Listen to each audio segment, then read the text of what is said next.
One of the tricky parts about going through something really scary, say a diagnosis or like a before and an after of some kind, maybe say a global pandemic, is you're not really sure when you're allowed to stop being afraid.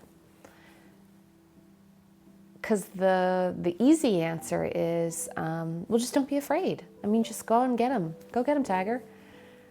And that doesn't work when things are complicated. I remember one of the trickiest things about managing not just cancer, but managing chronic cancer has been the question, when do I get to stop being afraid? Or how afraid should I be? Because you worry, I mean, with fear, you worry, like if you're not vigilant enough, well, then what if something bad happens again? And in my case, I have to stay vigilant. There's always going to be scans and checkups and, you know, on the Smokey the Bear from no forest fire to, you know, red forest fire. You're just kind of always trying to figure out like where you are on the potentiality of combustion. Gosh, I got to make up new words. But when you don't know when to be afraid, you don't know when you're allowed to land. I remember talking to my psychologist about this, an absolutely delightful former hippie named Peter. Always tapestries on his walls, endless tapestries. And I was like, well, when do I get to stop being afraid?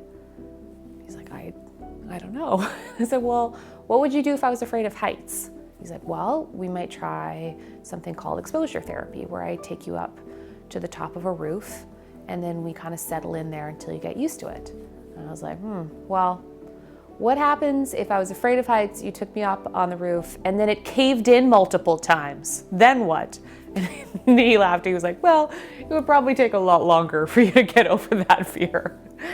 And I guess that's part of the question is like, what do we do when fear is never really something we're going to get over? What if we always have to wonder if the roofs of our lives might cave in? The trick, I suppose, is not to return to that idea of an invincible self. Like, yeah, we miss that person. We just miss the person who didn't know that there are good reasons to be scared.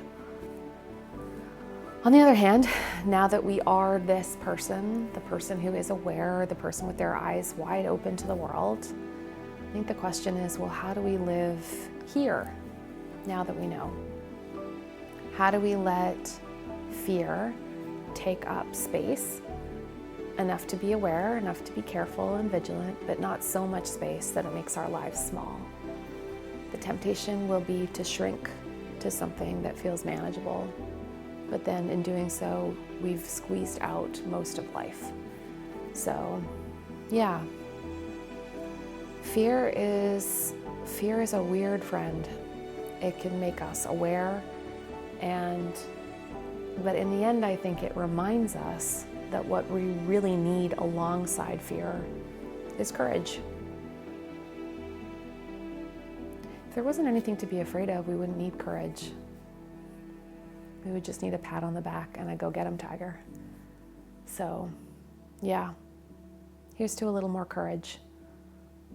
Because no one wants to say, sometimes you're afraid for a good reason. How's that for parties?